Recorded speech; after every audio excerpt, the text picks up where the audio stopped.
Good afternoon, everyone.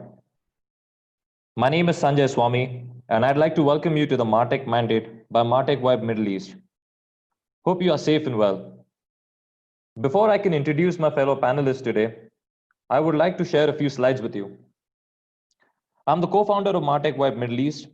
I started the MarTech Vibe Fest in 2018 with the single aim of bringing together the marketing community in the Middle East. We launched MarTech Vibe in 2019, which is the region's first and only MarTech publication. Within all of platforms right now, we have an active readership of 18,000 plus marketers from across the region. Now, a lot of us are aware of Scott Brinker and his annual MarTech landscape. And for those of you who are unaware of Scott, let me tell you, he's the godfather of MarTech. I highly recommend you follow his blog. So what we're looking at right now is the first MarTech landscape from 2011 with 150 MarTech solution providers. 9 years later, there are over 8,000 solution providers in the MarTech landscape, in the MarTech space. I mean, who would have ever thought that a marketing job function would require so many solutions, right? Now, when you look at the staggering growth, and for me, the staggering growth is an indicator that the world is going to continue to become more digital. And if anything, the crisis will accelerate the motivation for firms to embrace digital customer experience. And I think that's where MarTech thrives. Now, we've all been talking about digital transformation for years, especially here in the Middle East, talking strategies, processes, leadership. But how far have businesses really evolved in the quest for digital transformation? Some were prepared for the crisis. Well, for others, we're still finding our way. In the last slide, I'm going to show you how the pandemic has impacted marketing as a job function. And some of these statistics are alarming. When you look at 76% of marketing leaders are expecting a decrease in their marketing budgets. 65% marketers reported a decrease in revenue in March alone. Global brands such as Google have cut down their marketing budgets by 50%. Search volume on Google has drastically dropped. In some cases, it's 80%.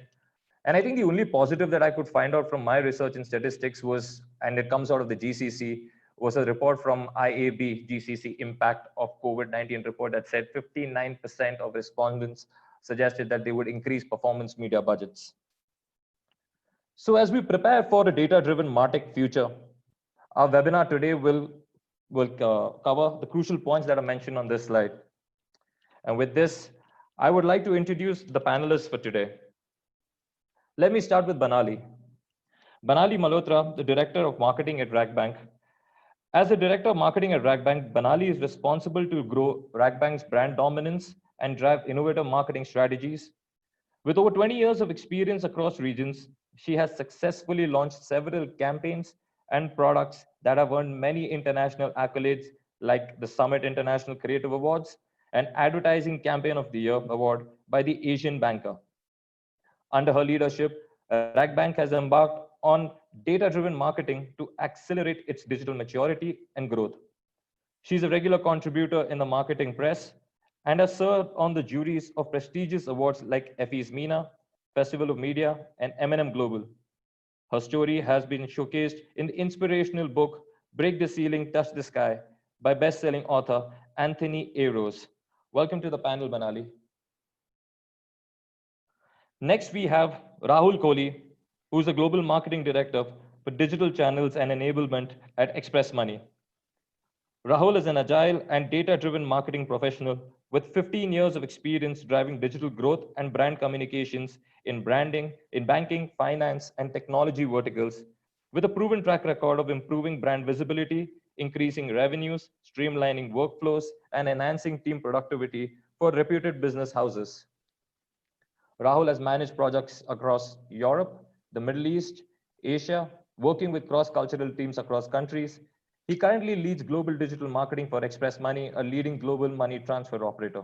Welcome to the panel, Rahul. And last, we have Steve Locke, Chief Marketing Technologist and co-founder at M Matters.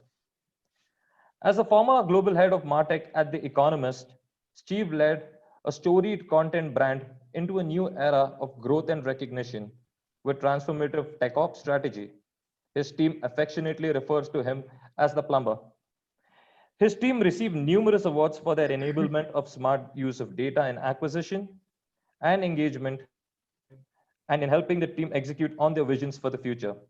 This winning combination of experience and talent helped the economists take home a Cannes Lions, DMA Grand Prix, and dozens of awards recognizing pioneering work in data and technology. Steve is a dynamic speaker, mentor on MarTech and thought leadership. He offers insights on how the confluence of tech, data, and content is monetized now. Welcome to the panel, Steve.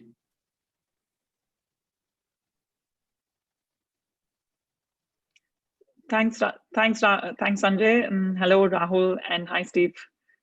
I'm glad to be here. I'm glad to be here as well, and a very warm hello to Banali and Steve as well. Good morning, good afternoon, good evening, wherever you are in the world.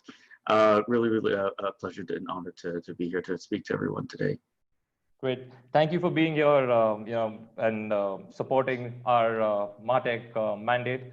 I mean, since we're talking about the pandemic, and I would want to start with this, we've all faced different challenges professionally and personally during this time. And I want to understand from each one of you, how have you coped from this or with this pandemic, and what have you learned personally and professionally? If we can start with Banali. Sure. Thanks, Sanjay. So I think we've all learned a lot. And for me, the way I look at it, and I'll break it into professionally and personally. Professionally, the safety of our team has been of utmost importance to make sure that everybody is safe, and for my team. And what we have ensured is working from home has really not impacted our productivity or our timelines, and that's something which is wonderful because while we were all used to doing the brainstorming sessions in office, we just moved onto a different platform, and that is still continuing. So brainstorming and working from home has not impacted that. In fact, the team has worked tirelessly in the last 3 months. So now that they're allowed to go back, we're still not sending everybody back. It's about at a 30% ratio to ensure that social distancing is maintained, and even at the work flow. And during these 3 months, I think besides work, we also engaged with the team with a lot of, like every Sunday, I had a video conference with my team where we were all hands on deck, and we talked everything besides work as well. We talked about what each other did during the weekend, binge watching, cooking classes, whatever else. So there was personal engagement and social engagement within the team as well to keep making sure that motivational levels were high as well. For me personally, I have to say that I'm really grateful that we managed to get our daughter, who studies in California, back home in time before the lockdown. I have a traveling spouse who's been grounded as well. So we have a full, complete family, and we have a lot of time at home with each other. It's a bonus time, which I'm grateful for, and I really appreciate. The two other things that I've done under complete pressure is, my workout routine has become regular and vigorous, and I've managed to do that daily. I'm obsessed looking at my Fitbit and counts. If I could, I would have been standing and doing this as well right now. And I've also dabbled in a little bit of cooking. So those are the two other things, but overall, I've been really grateful. And like I always say, that it's a storm that we're all facing, but we're all not in the same boat, so we all have to be grateful for where we are, and that's my outlook to it. And what have been your learnings, Rahul, from this pandemic? I mean, I kind of echo the sentiments that Banali just shared. I think a lot of that I can kind of relate to, and even for me professionally, I think it's been a good time for me and also my team to kind of reskill themselves and go back to the learning board and kind of pick up either reskill or leverage their existing knowledge, or even kind of learn new things. So from a professional standpoint, obviously it's been a little difficult because you're kind of far off, and we've all been in our own workspaces at home. And so it does not kind of quite meet the same level of interactions that you would have physically. But at the same time, I mean, productivity, I think, has not been lost. And in fact, in certain cases, it's increased. At a personal level, well, I always used to escape, being in office and not having enough time and saying that, hey, I can't cook, especially with my wife, but there's no escape right now. So I've had to take up other areas. I've had to take up certain skills and cooking, etc. and at the same time kind of watching what I eat as well, because you need to be a little careful with regards to on that. So it's been a fascinating experience. You know, life teaches you new things, and life teaches you how to adapt. So it's been passing through that phase of adaptation, because I'm an outdoor person and locked indoors is not fun, but Right, and Steve, for you?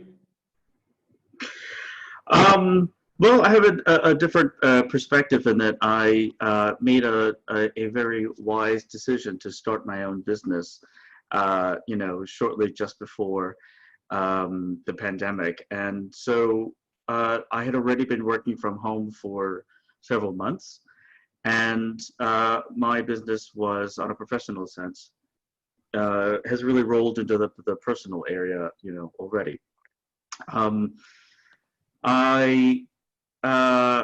You know, like so many companies, actually, they have really kind of killed a lot of marketing budgets and, you know, consulting budgets. So, you know, honestly, from a professional sense, wasn't really, you know, great for me. But there are a lot of small businesses and a lot of independent contractors and small agencies and stuff that are, you know, that were definitely hurt economically. What it does provide is an opportunity to think about what the new world looks like, what it feels like, and how the demands have changed. Because, you know, sometimes nothing is a better driver of innovation than survival. So having to take a look at exactly how, you know, expectations have shifted, and perceptions are shifting is important. And I echo the cooking changes. I'm the person, you know, in the house that always cooks, but cooking every single meal for every single day, but also worrying about how to actually get, you know, the kinds of ingredients that you want, you know, and make interesting things, and, you know, that kind of stuff is really a challenge. And just one, you know, last thing, which is, I think in the beginning of all this, I, you know, was saying to myself, I have all this time to be super productive. I don't have a commute. I don't have to, you know, do any of these things. I can just kind of work. But I think it's important to remember that we are, we're trying to work. We're not just working from home. We're in the middle of a pandemic trying to work from home. And I think that it's not exactly the same. So we should give each other and give ourselves a little forgiveness. Right. I mean, I'm coming back to you, Rahul. Now, you know, we're looking at, and when you look at the MarTech evolution from, say, 2011 until 2020, now we're starting to become more evident that MarTech is becoming the core and a critical factor for the success of marketing strategies. Where do you see the Middle East, or how do you compare the Middle East with far more evolved markets such as the US and Europe, etc.? So Sanjay, I've been here in the Middle East for about 2 years, and you know, so I've kind of seen the interest levels and the mindset kind of pick up. And I was here at that point in time. You know, the MarTech space was still evolving, because I mean, you also have to look back into the kind of history of Middle East and see, you know, how the markets over here traditionally, how they've been. They've been traditionally more retail oriented. Traditionally, you know, the digital media has been to an extent regulated. Yeah. And also the amount of suppliers that you've had in this market, and the amount of options you've had in this market have been limited compared to other markets that you're comparing yourself to, including Europe and the US. So in those terms, obviously the kind of uptake has been slow. But I definitely see that the mindset is changing. You know, there have been a lot more programs which have been happening. You know, I've been kind of hearing about the Million Coders program in the Middle East, and there's an astounding statistics which I came across, which is 40% of the startups in this region actually come from the UAE, which essentially goes to show how much you know, digital is being adopted, and how much technology is being adopted. So MarTech will follow. I think it'll still take a little bit of time, as you kind of put forth in your presentation itself, that technology investments will take a little bit of time. So, you know, this probably will take maybe about a year or so for people to kind of really get into it.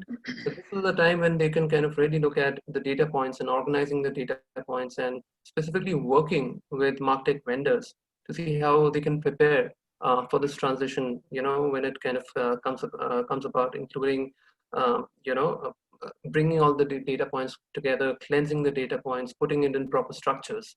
Because without that, if it feeds into any MarTech, it'll be garbage in and garbage out. So that does not help. That's been my perspective.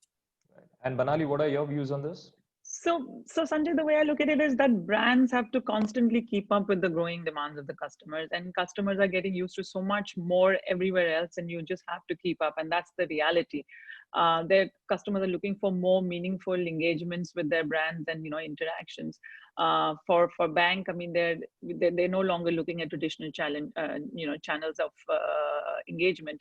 So they want anytime banking, anytime, anywhere, from everywhere.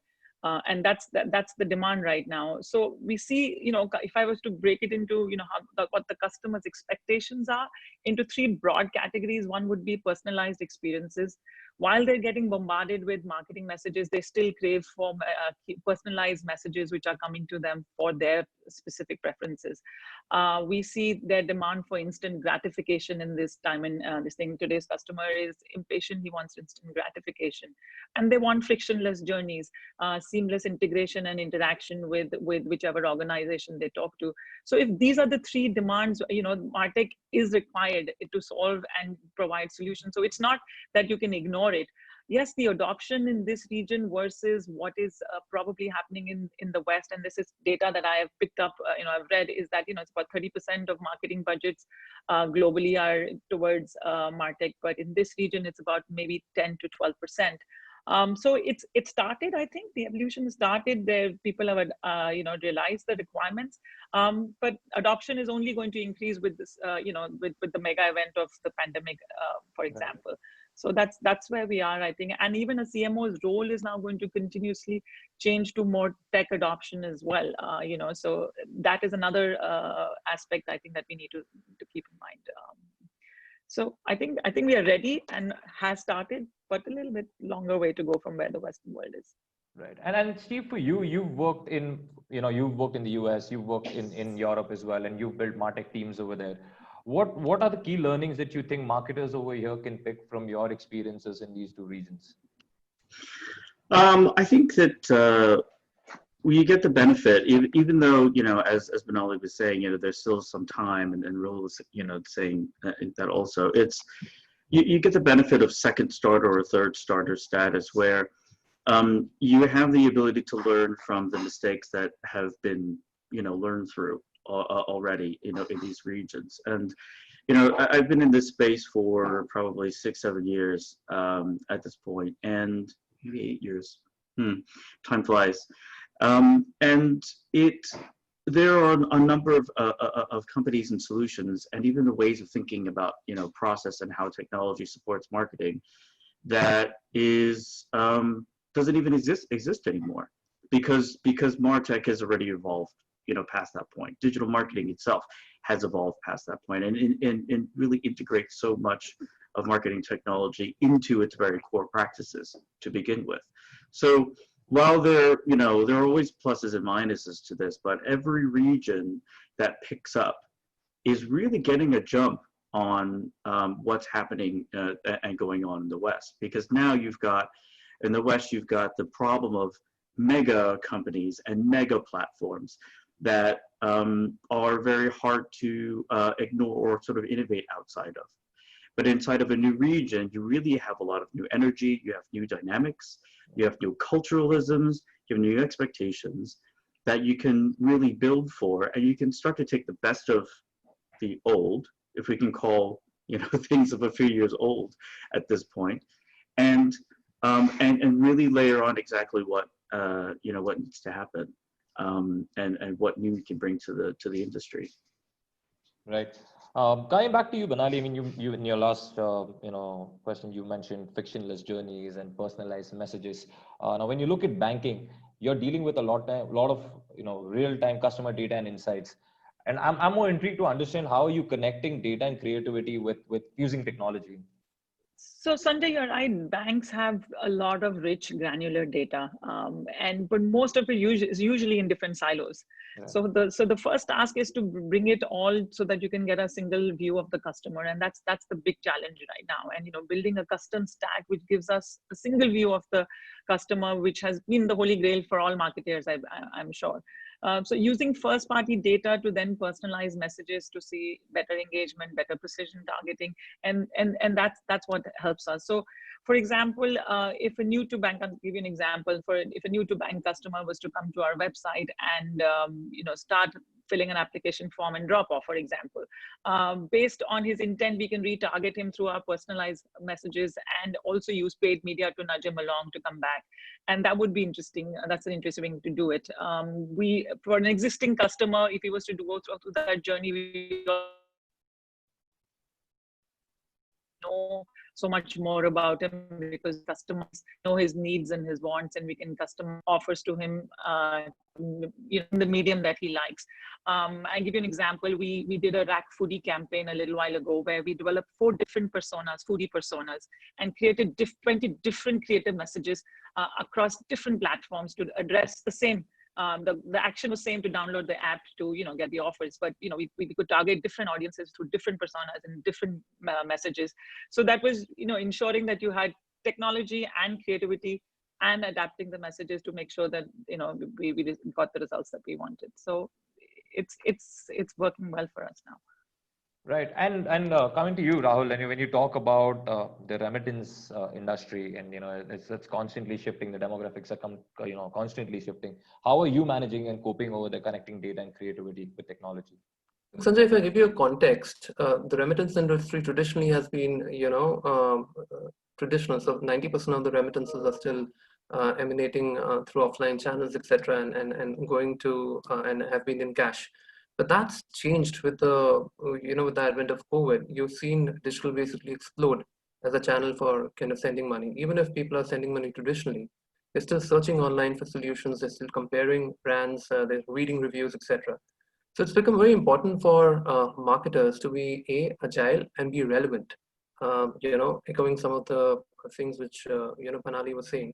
So in that context, for being agile and being relevant, we also have been kind of undertaking certain strategies and certain tactics. So for instance, we have basically been building a centralized library for creators, which we could perhaps use and repurpose, etc.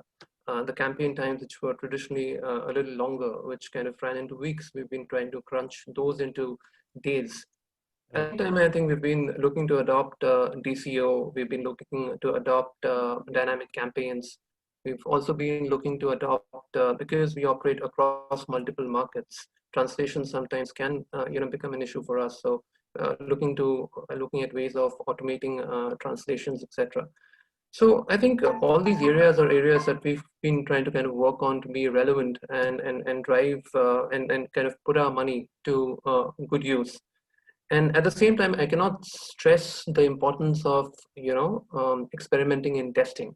I think because the landscape has changed so much, you can never be right, and as a result of which, you need to experiment, you need to test, you need to try new things in order to see what works, what does not, and then kind of feed that back into the process.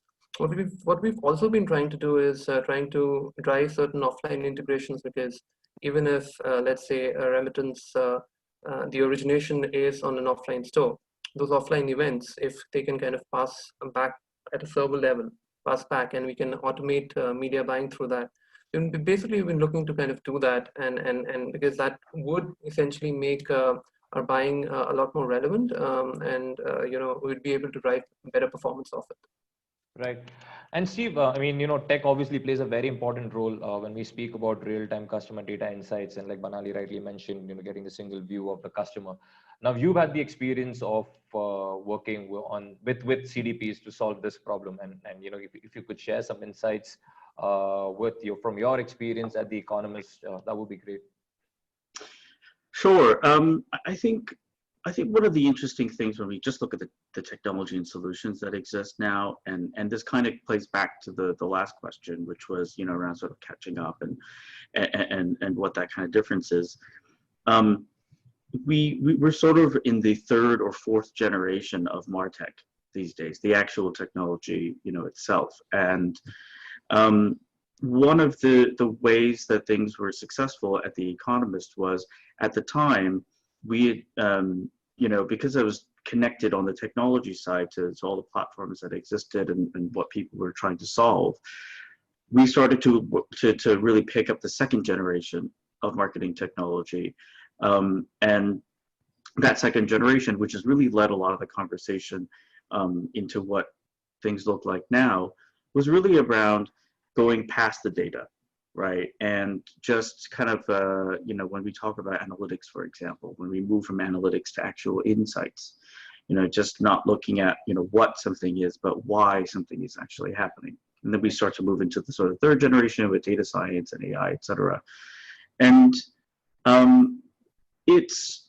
I think it's, again, kind of playing back the question before, is we really get to focus on not having to do as much difficult work in just trying to figure out how, any kind of marketing technology can kind of slot in, to drive the transformation that's necessary inside of whatever company that we're working in.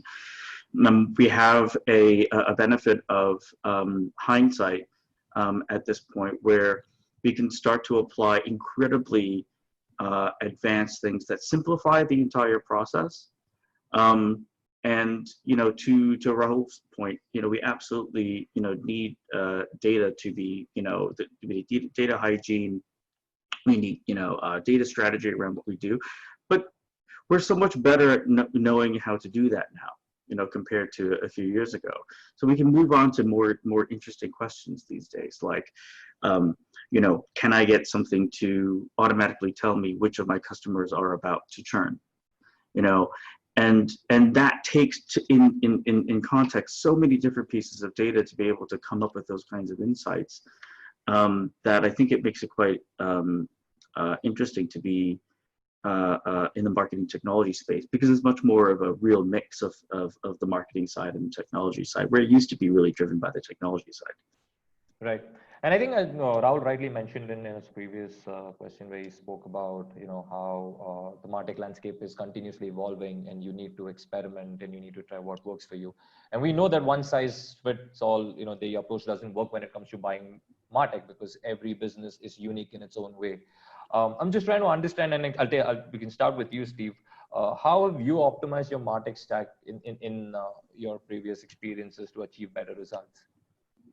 I think one of the core things, depending on the client that I'm working with, so whether it's Economist looking at it from a B2C perspective, or when I was working at Freshfields, which is a law firm, looking at a B2B perspective, the optimization is really around looking at whether or not you have almost no technology, almost no sort of recent technology to work with, or are you looking at it from a perspective of, maybe you have an email platform, maybe you have, sort of an app response platform, kind of thing, or whatever it is that you have to integrate into.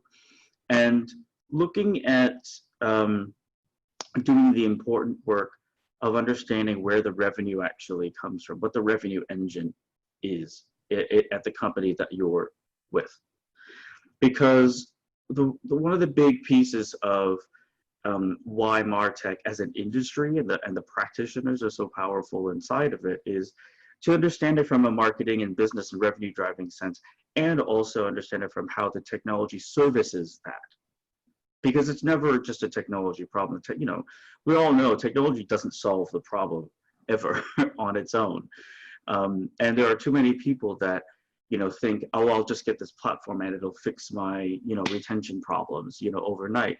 No, you have to really understand why those that's the case. Why do these problems exist? How do I trace it back to the core? So optimizing that stack is really around really paring away the stuff that you don't need right now.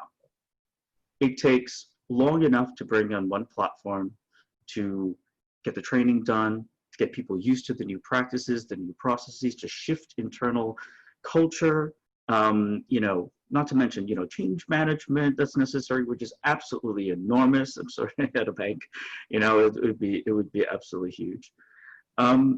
It's clearing away the stuff and knowing enough to actually clear away what you don't need, and being, not being afraid to say, I see all this, but here's the one thing we need to focus on.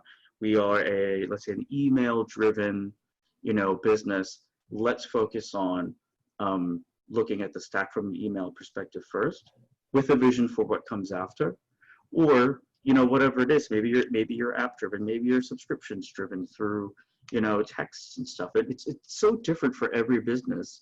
But if you just drive to that core, you can start to also engage the quote-unquote business people as well, who know how to solve those problems, and not change it from a technology problem into really understanding just what the engine looks like and how it works. Great. And Rahul, any inputs on this? I think going to what Steve was saying as well. See, I mean, for us, we operate in an environment with a lot of partners. We operate across multiple countries. So when we are talking about data, we also need to be compliant to GDPR, to CCPA, etc., and all those standards. And hence, for us, it becomes extremely important to ensure that the data is clean, that the data is structured, and the data is relevant. And in that context, we have an awesome BI team over here, which is led by an awesome BI leader.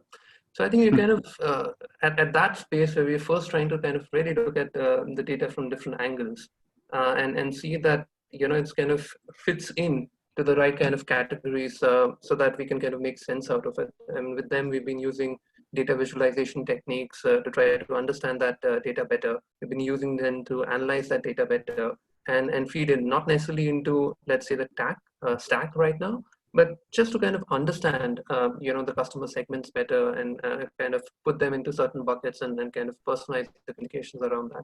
I think MarTech stack for us will be the next evolution.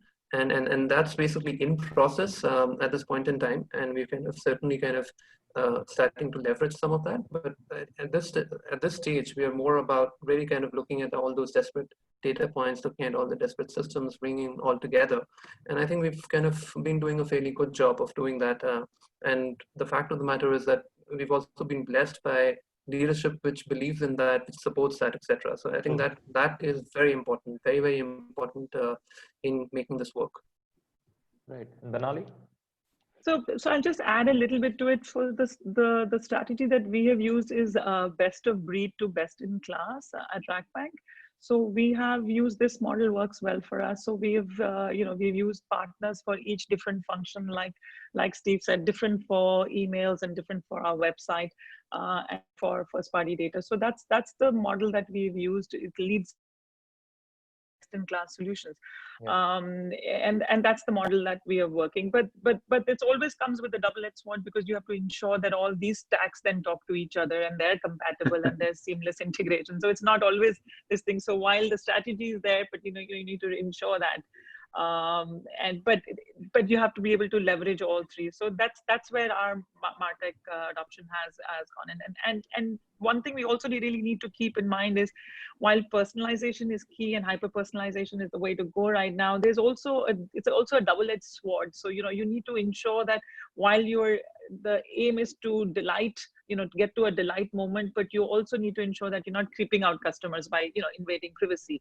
Right. So it's a fine balance that you need to really make sure that it's exchange of value whenever you're messaging an information or relevant information at the right time, and you don't creep out people. So I think that's something that we need to be very well aware of. And I agree with the gentleman on the adoption. We have started with our journey down that road as well already. Great. I'm just going to stop here and take a question, and I'm going to ask Steve. I'm going to start with Steve. When you look at, and consumer behavior has drastically changed over the last 3 months or so. Now the focus is predominantly on digital. But how do you see customer journeys change during COVID and post-COVID?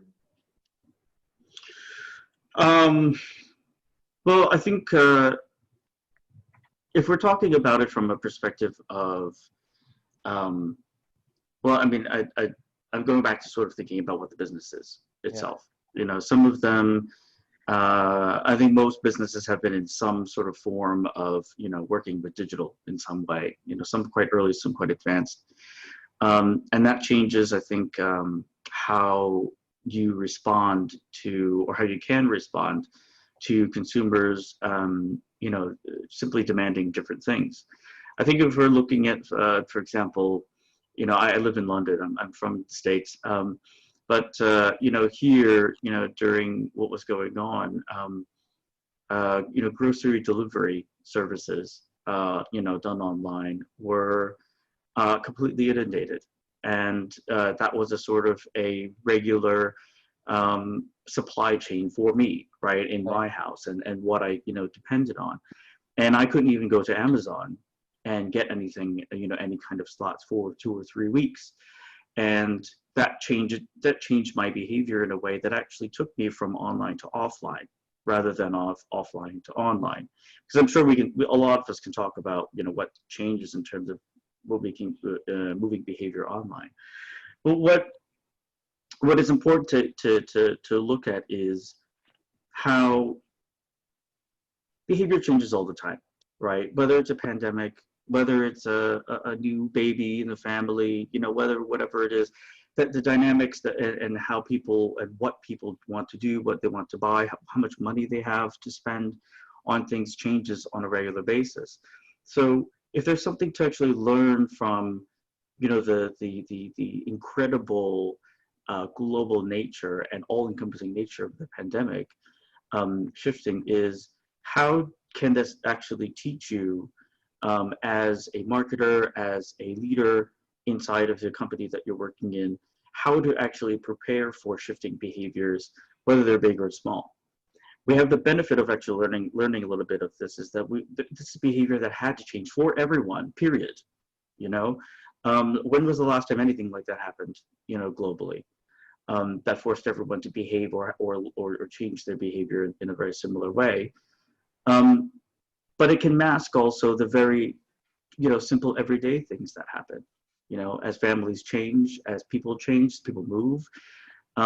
So how can you actually look at, on a regular basis, understand how behavior shifts in your consumer base on a regular basis? If that's a cheap answer to pandemic shifting. Right. And coming over to you, Banali, now when we talk of the overall tech integration, right, and we definitely need to address the marketing IT relationship. And how do you manage the process at your organization when it comes to buying MarTech or evaluating MarTech? So Sanjay, so right now, I'll say the 3 components that we have been using are IBM's Unica, we have Lemnisk, we have Oracle's BlueKai, and these are the 3 platforms that we are working well. Marketing is always closest to the customer, so I think it's always a marketing driven initiative, because they know the pain points the customers are going through and they need to solve those situations. They do the research, they seek out the MarTech tools available, but it can't happen in silo. It has to happen with integration with IT and security, and we have to ensure that data privacy and security, especially for a bank, is all ensured. So it's always, the decision is always collaborative, but since we are the drivers, marketing is always going to be the driver and the end user, but one can't do without the other. Let's put it that way. I think it's only fair to say that both are required. The technology, IT, adaptation, security, all of that is something that we need to ensure is in sync with in compliance with banking regulations. Right. And Rahul, for you? Even for me, like Sanjay, traditionally, if you looked at how we bought technology, etc., it's been a linear journey wherein you first have a BRD, and on that basis, you kind of do your buying, and then it's handed over to a project manager. From then, it is basically handed over to the operational team to kind of execute that. So what's kind of changing right now is because you need to be a lot more agile. You're changing from that linear approach to a more circular approach, wherein kind of teams are more intertwined. You basically have cross-functional teams kind of coming together and taking that decision and evaluating it together. Essentially, that means that instead of preparing a 50-page or a 70-page BRD, you'd first outline, what you would need and then work collaboratively towards that. It might basically be evaluating solutions, having a POC ready, etc. Start with a smaller unit rather than trying for an enterprise-wide kind of rollout. And see the success that you're kind of getting out of that, and then kind of roll it out gradually to other departments. So that's something which we've been trying to pivot to, and that's the new way of working that we are adopting. Right. And Steve, with you, I think during my research, I found that, you were at The Economist, you were brought in by the CTO. Can you Yes. Can you take us through that journey? Oh, I had a little bit of a weird journey because I started my life as a developer, and so I was a programmer for 16 years before I moved into agile program management, into MarTech. And so that's how I entered The Economist. The CTO perspective was, she was looking for someone to do the agile transformation, who understood the technology, but also understood, the business of content. That lasted for maybe about 2 or 3 years before I shifted over to the marketing side. As people said, I went over to the dark side. But the funny thing is that all the technology people said I went to the dark side, and all the marketing people said, "Yo, you've come to the dark side." Welcome. Exactly.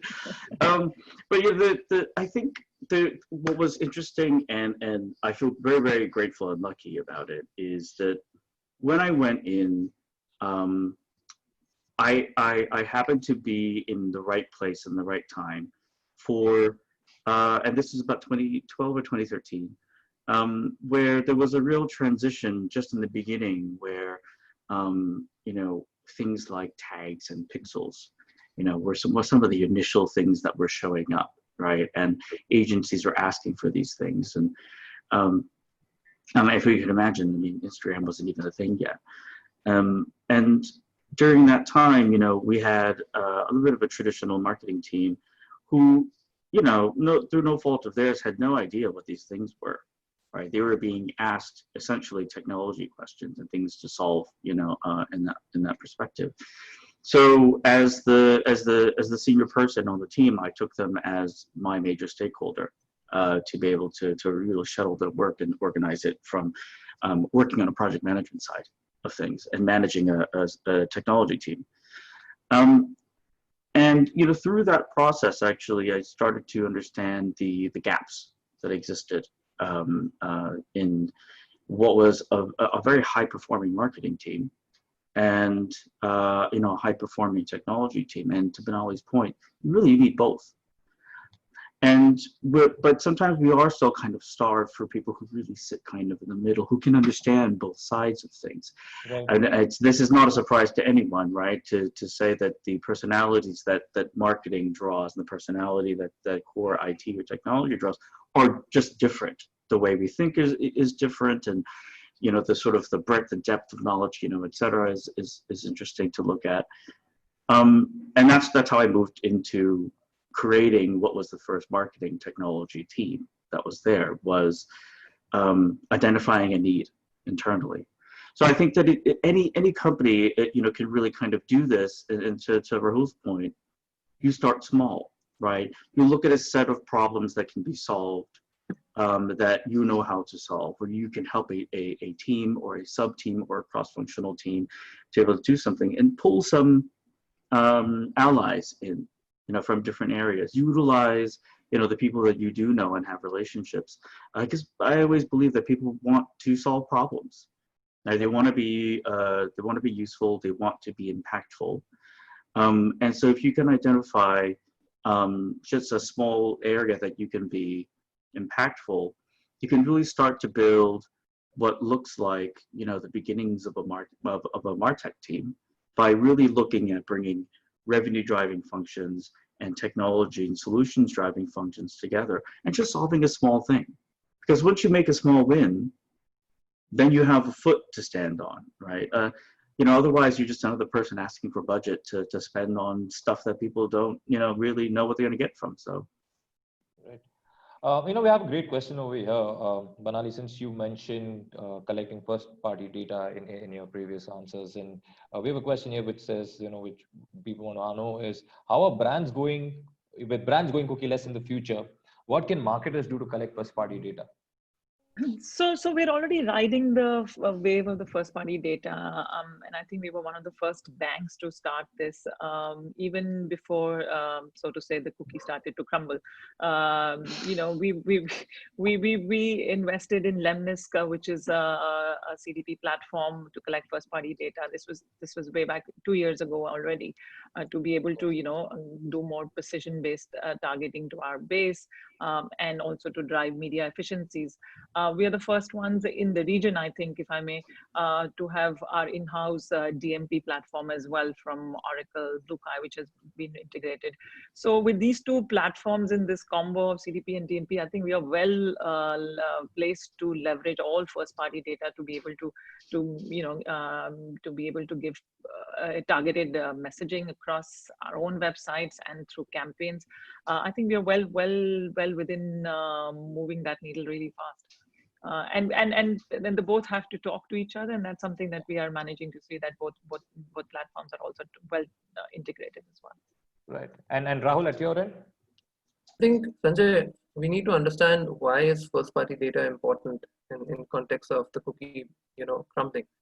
What is the problem that we are trying to solve? Basically, what we're trying to solve is we're trying to be a lot more personalized, a lot more relevant in our delivery of our messaging and our campaign creators. So kind of to that point, one has to understand the difference between, let's say, a first-party cookie and a third-party cookie. The first-party cookie would be essentially, you know, the browsing behavior on your own website, whereas the third-party would be a click on an ad. So in that context, you know, it becomes extremely important for you to kind of develop the right kind of content, the right kind of tools, and make yourself a lot more relevant and a lot more useful. For people to come and let's say give their first party data to you. Simultaneously, when you kind of have these partnerships and when you're partnering with publishers, it's also important for you to understand that you know, those publishers work on a first party platform as opposed to, you know, a third party platform. So I think from that perspective, that's what we've been kind of focusing to do, and kind of building on this on the back of a lot more content, which is more useful, which is more relevant, which is more in the moment of the customer's buying journey, and then on the basis of that, you know, kind of trying to personalize our own campaigns using technology. I think that's basically where we are at currently. Right. And Steve, what are your views on this? Do you think CDP or customer data platforms are the answer for this? I think that it's part of the answer, yes. And I've been speaking a lot about CDPs also being an advocate of what they are. Understanding that CDPs are so different, you know, in the industry from one to the other. That's important to know the difference and how it fits with your business, to my point earlier. It is core to understand how behavior changes as consumers think about your brand and what they want to do with it, what their expectations are. And so to talk about it from a first party, third party piece and a cookieless future, you know, some old CDPs are based on cookies still. They're going to, I mean, they're obviously changing the, you know, how they're collecting data, which is one of the things that actually separates a second generation versus a third generation CDP. The third generation CDPs are already cookieless when you're going in because they saw what was happening. I think all of us have seen that cookies were going to be a problem for a few years, you know, at some point.